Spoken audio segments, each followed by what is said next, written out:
we always say, bro, you cannot call a nigga a rat. You can't say a nigga snitch unless you got paperwork. Then you could go out there and get some fake paperwork, bro. Like, so I gotta defend myself when it ain't no paperwork, and I gotta defend myself when... What it do, YouTube? It's Ty Fetty with the Fetty. Back at y'all with another video, man. I know why we here. To handle business, but before we handle that business, man, make sure you like, comment, and subscribe.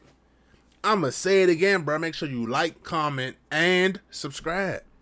I'm gonna say it one more. Matter of fact, like, comment, subscribe. Before I gotta beat you up, y'all know what's going on. We got SleazyWorld Go. When the feds don't want to see you win, y'all know how I go. They never want to see a young black brother win. Granted, you can't be booked without you doing a action that come with consequences. But it's like, damn, bro, they go a little harder on us, if you know what I mean. I'm gonna leave it right there, man. Let's get it. Found myself as an artist, created a sound that best represent me and can tell my story. So motherfuckers will look at you like a motherfucker making it out the city and they can't come with them or they ain't do it first. They gonna wanna bring that shit down. They like, hell no. I ain't really let that shit bother me. That shit don't mean shit. I know the bigger picture. The bigger picture is putting the whole city on. You know, I feel like where the shooters be is a representation of that. Like you can come from the hood, you can come from poverty, you can come from nothing, you can come from this type of background and still be able to make it, you know what I'm saying? So yeah. They be where I be at. My shooters be wherever I'm at. This bitch making fake paperwork up, bro. Like, man, bro, you know, niggas do anything for a come up, bro. Or road anyways. Hey, yo, squad, what's the drill? Back with another video, man. Well, it looks like the unlucky up-and-coming rapper conveyor belt is in effect and still fully operational. The latest to slide on down the belt is none other than KC/Grand Rapids' own SleazyWorld Go, a talented young brother with a bright future ahead of him. His rise came fairly quickly considering he was only seriously rapping for a couple of years, but unfortunately, trouble has found bruh as quickly as success. With the full attention of the Alphabet Boys and the burden of having to defend yourself against the street sin like snitching, it's safe to say Sleazy got a lot on his plate. So what's the deal with SleazyWorld Go? Will he be able to continue to climb the ladder of success? We're gonna find out. So without further ado, let's skip the play and get down to business. SleazyWorld Go is a fairly new rapper who just got popping on social media platforms such as TikTok and Instagram. He was born Joseph Isaac on January 17th, 1998 in Grand Rapids, Michigan. As a youngin', his father put him on to rap. Eventually, his first bout with rapping came in the form of him battling his brother. And this is at the age of like 5 and 6. Their father was really training them for combat, huh, man? Still, his love for music wasn't quite there yet. Liquor, I depended on music, so it's like, I already love music, hella, but I just didn't, I ain't love making music. As he got a little older, his favorite artists became Kanye, Gucci, and Boosie. He would bump them all day. I'm gonna say like Lil Boosie, Gucci. Okay. Them like the main artists that we used to grow up listening to. And at the age of 13, he moved to Kansas City, Missouri, so that him, his siblings, and his mother could be closer to her family. Kansas City is also known as KC Mo, home to some of the trillest rappers and kings of the underground such as Tech 9 and the big homie Rich the Factor. But the famous rappers out of the Tech 9. Yeah, Tech 9 is what I was thinking of. I just didn't want to get it wrong. Got you. Rich the Factor. Yeah, that's really it. Fast forward to 2017 and your boy got locked up and he's finally gonna take rap serious. At this point, the story is mad cliche, but it's reality. When you have a lot of time on your hands wanting to dabble with your potential creative gifts can come naturally. But before we jump into his rap career, we gotta break down what got bruh put in the clank. Turns out in 2015, my guy was doing hood rat stuff with his friends and smoking cigarettes because he really liked doing bad things. If you don't get that reference, then you wasn't too young, inside. man. That's Boondocks, anyways, man. That was the year that Sleazy got hemmed up on an armed robbery charge. That's to which Riley he on pleaded guilty Boondocks. Wisely. He was sentenced to 4 years and sent to the Michigan Department of Corrections. Unfortunately, since Sleazy wasn't a well-known rapper or a rapper at all, there's very little information about this case. However, there are remnants of this whole situation that will come back to haunt him in more recent times, but we'll get to that later. Once released from prison, bruh had a new lease on life and jumped straight in the booth. Thus, he began his music career in 2020 and released his first song, Sliding, in early March of that same year. I dropped some shit called Sliding. Yeah. I dropped some shit called Sliding and shit. That's probably what you meant. I ain't know that shit was going crazy for a minute. The crazy thing is, as soon as he started to take music more serious and was actually dropping joints, boom, the bat stew flu, caught the world by storm and shut everything down. Everything was at a standstill, and Sleazy began to lose faith and think his chances of creeping on the come up were all gone. That sentiment will prove to be false, and actually quite the opposite happened. It turns out that since everybody was at home and bored, they had their faces glued to their phones and computers more than ever and was starving for new music from new artists. This allowed him to really get his shine on more and more. 2020 saw a release of his project Big Sleaze, which was headed by the popular single Pass Me the Glock. The Sleazy Way also dropped that same year, followed by the heavy hitter singles like Baghdad Flow and Let Me Talk My Ish in 2021. His Thug You and Sleazy projects also came out in 2021 as well, with Sleazy Flow hitting the web in 2022. This is the song that really gained him his... COVID was bad, bro, but I feel like COVID was more good than bad for a lot of people. Now, granted, people did lose their lives, people lost their jobs, you know, people did fall on hard times, but Donald Trump made it so that the people that was on hard times was able to stay afloat, bro. You know, unemployment, PPP, SBA, whatever, you know, all that, the legal way. But, like I was saying, pandemic was good. Niggas like him went crazy on TikTok. On my soul. We literally was in the house, bruh. Everything was closed. It wasn't nothing you could do in the height of pandemic, bruh. Everything was closed, bruh. We are in TikTok, in the crib, on our phone, just watching TikToks, bro, on Instagram. And this nigga was going dumb. Going dumb. And there's a couple other rappers who blew up during pandemic 2020, bruh. Just because we didn't have nothing else. And I'm not even saying they wouldn't have blown up without the pandemic, but who knows? And it was a lot easier because majority of the world was on their phone. Not just the United States, the world, bro. Like, pandemic helped a lot of people, bro. It hurt a lot of people, but it also helped a lot of people, bro. No cap. Momentum on social media. This led to a swift courting from labels and stuff. Have I ever signed a record deal? Yes.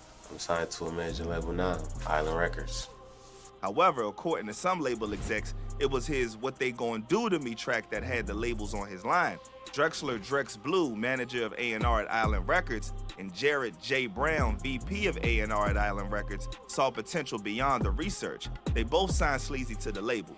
He passed the eye test, says Brown.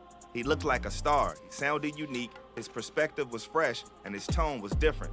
What a dope moment for bruh. It's like the stars were aligned for that man and he was finally about to get his flowers. Unfortunately, you know how the game goes. Rappers with hood history often catch bad luck quickly. It's like trouble be stalking them like a thugged out episode of You. And when it finally catches a rapper in a vulnerable position, it strikes like a cobra. Per court documents obtained by All Hip Hop, the Sleazy Flow rapper is the subject of an investigation being conducted by the Bureau of Alcohol, Tobacco, Firearms, and Explosives, or ATF for short. Task Force Officer Nicholas Horion is said to be seeking permission for a search warrant in order to obtain DNA from bruh. Horion wants to use DNA for the ongoing federal investigation. The results could end up resulting in a possession of a firearm and ammunition charge for SleazyWorld. He could also be charged with an unregistered machine strap. Your boy Go has reportedly been under police surveillance since getting out of prison in 2020. The ATF became involved last July when they claimed to have received an anonymous tip from an individual in possession of 2 photos with your boy holding a heater. They've been... On my mind, bro. Like I said, pandemic was good. This another thing. It just clicked. Bro, you know how many niggas in jail came home because of the pandemic, bro? It was unsafe to keep all them inmates you know how many niggas came home on house arrest or came home on early release because of COVID, bro? I swear to God, I know niggas who had 8-year bids, bro. They was in there for 3 years and came home. Did three more house arrests, bro, and done, cool. Did 2 more house arrests and done, cool, bro. I swear to God, bro. COVID was bad, bro. Hey, a lot of niggas around me, they was eating. Niggas was groovy, bro. No cap. A lot of niggas really came home, bro. And like, niggas was like, how? And then it came out like, a lot of inmates was getting early releases, bro. Inmates was dying in jail because of COVID. They didn't have the proper resources, bro. That's just what it was. They was in lockdown. They was locked down 24 hours out the day for months at a time, bro. No cap. And it got to a point where they're like, bro, we got to let some of these niggas out. And a lot of niggas came home, bro, from they did 20% of their bid. No bullshit. Been reportedly stalking him out ever since, with donuts and coffee fueling their every movement. According to the documents, things came to a head last October when a federal search warrant was executed on SleazyWorld Go's Facebook and Instagram social media accounts. After combing through his profiles, the ATF reportedly found multiple transactions involving illegal substances, as well as proof pertaining to the purchase and possession of multiple firearms. They got a search warrant for this man's Facebook and Instagram page, and they seen transactions of deals, both buying and purchasing, as recently as last month. Federal authorities began keeping a closer watch on the 24-year-old rapper, and he and a friend were reportedly observed traveling from Kansas City, handling multiple heaters.